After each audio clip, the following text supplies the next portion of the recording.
Good morning dear students. कल हमने linear momentum पढ़ाया था। तो लीनियर मोमेंटम का जो फॉर्मूला बताया था, प्रोडक्ट ऑफ मास और वेलोसिटी। मास और वेलोसिटी प्रोडक्ट लीनियर मोमेंटम कहलाती है और वेक्टर क्वांटिटी होती है। तो P is equal to m v. तो ग्राफ देखिए, P और V के बीच में लीनियर मोमेंटम और वेलोसिटी के बीच के अंदर तो m अगर कांस्टेंट है तो P is directly proportional to V हो जाएगा। m अगर हम कांस्टेंट मानते हैं तो मतलब वेलोसिटी बढ़ेगी तो लीनियर मोमेंटम बढ़ेगा, तो स्ट्रेट लाइन ग्राफ आएगा। मीन्स लीनियर मोमेंटम भी बढ़ेगा, वेलोसिटी बढ़ेगी, दोनों कांस्टेंट बढ़ेंगे तो ग्राफ कैसा आएगा? कांस्टेंट आएगा। अगर वेलोसिटी कांस्टेंट है तो P is directly proportional to m।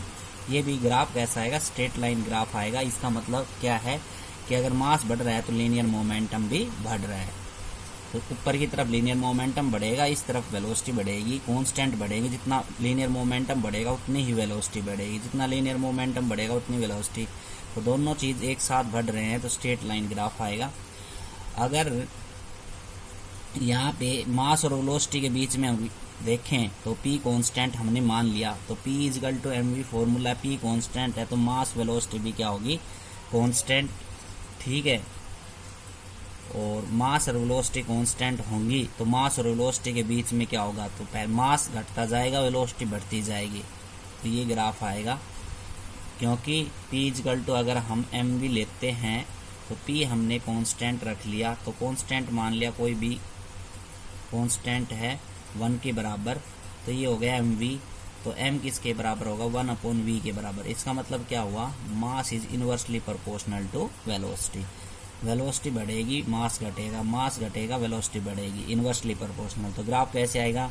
तो मास कम हो रहा है तो वेलोसिटी बढ़ रही है, तो ये ग्राफ आएगा। Dimension and unit of force. Force की यूनिट और डायमेंशन पढ़ते हैं। फोर्स का फॉर्मूला हमने बताया, मास इंटू में एक्सेलरेशन होता है न्यूटन सेकंड लॉ से।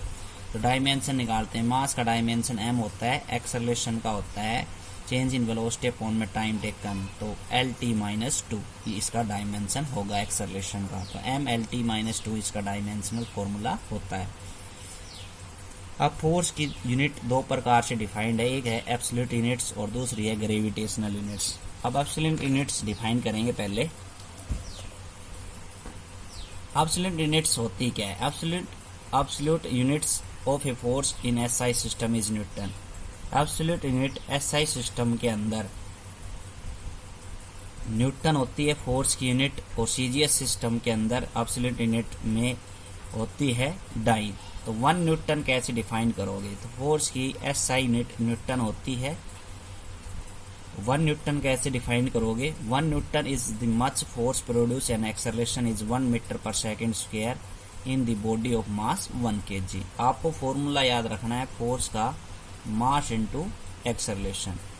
तो मास देखना है और एक्सेलरेशन देखना है, और फोर्स जो है वो 1 न्यूटन के बराबर है। तो मास कितना? 1 kg SI सिस्टम के अंदर, acceleration 1 metre per second square. इसका मतलब एक बॉडी मास, 1 kg मास वाली बॉडी को हम 1 मीटर पर सेकेंड स्क्वायर से एक्सेलरेशन करवाएंगे तो हमें 1 न्यूटन फोर्स लगाना पड़ेगा। तो 1 newton is the much force. 1 newton इतना फोर्स होता है। Produce an acceleration is 1 metre per second square. तो एक्सेलरेशन कितना प्रोड्यूस होता है? 1 metre per second square in the body of mass 1 kg। जिस बॉडी का मास कितना है? 1 kg है। Absolute unit of force in CGS system is dyne. Absolute units force की CGS सिस्टम के अंदर डाइन होती है। तो 1 डाइन कैसे डिफाइन करेंगे? अब मास और एक्सेलरेशन को आपको CGS सिस्टम में लेना है, बाकी डेफिनेशन सेम रहेगी।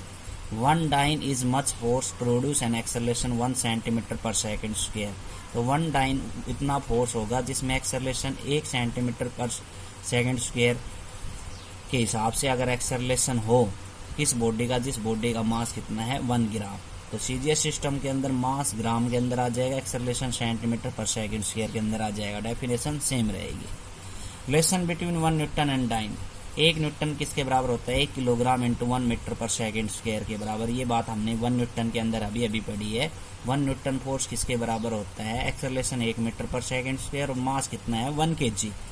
ठीक, तो वो 1 न्यूटन के बराबर होगा। तो 1 किलोग्राम के बराबर कितने होते हैं? 1000 ग्राम। 1 मीटर बराबर 100 सेंटीमीटर। सेकंड को सेकंड में रखा तो ये हो गए 3 प्लस में 2 10 की पावर 5 ग्राम सेंटीमीटर पर सेकंड, और ग्राम सेंटीमीटर पर सेकंड की यूनिट है डाइन की। तो 1 न्यूटन बराबर 10 की पावर 5 डाइन के बराबर होते हैं।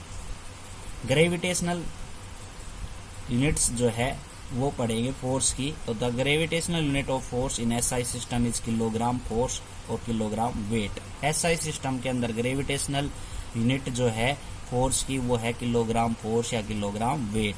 तो डेफिनेशन सेम रहेगी, बस एक्सेलरेशन और मास की वैल्यू चेंज हो जाएगी। तो kilogram force is much force produce an acceleration 9.8 metre per second square in a body of mass 1 kg। तो 1 किलोग्राम फोर्स इतना फोर्स होगा कि 1 किलोग्राम बॉडी को एक्सेलरेशन करवाने के लिए 9.8 मीटर पर सेकेंड स्क्वायर के हिसाब से एक्सेलरेशन करवाएंगे। तो 1 किलोग्राम फोर्स लगाना पड़ेगा। 1 किलोग्राम फोर्स किसके बराबर होता है?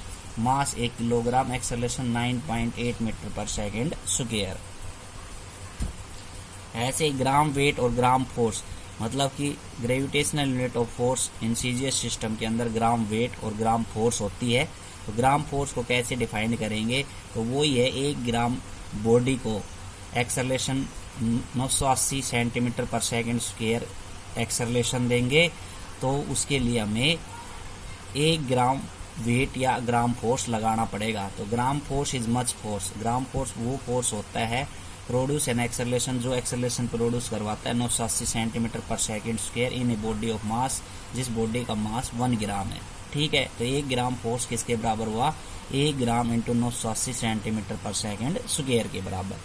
अब रिलेशन देखते दोनों के बीच में 1 किलोग्राम फोर्स और 1 ग्राम फोर्स में क्या रिलेशन है। तो 1 किलोग्राम फोर्स किसके बराबर होता है?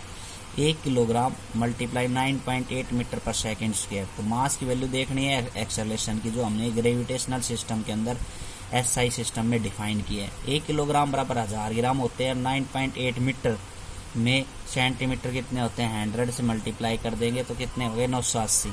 ठीक, तो इन दोनों का मल्टीप्लाई करेंगे तो आंसर कितना आएगा?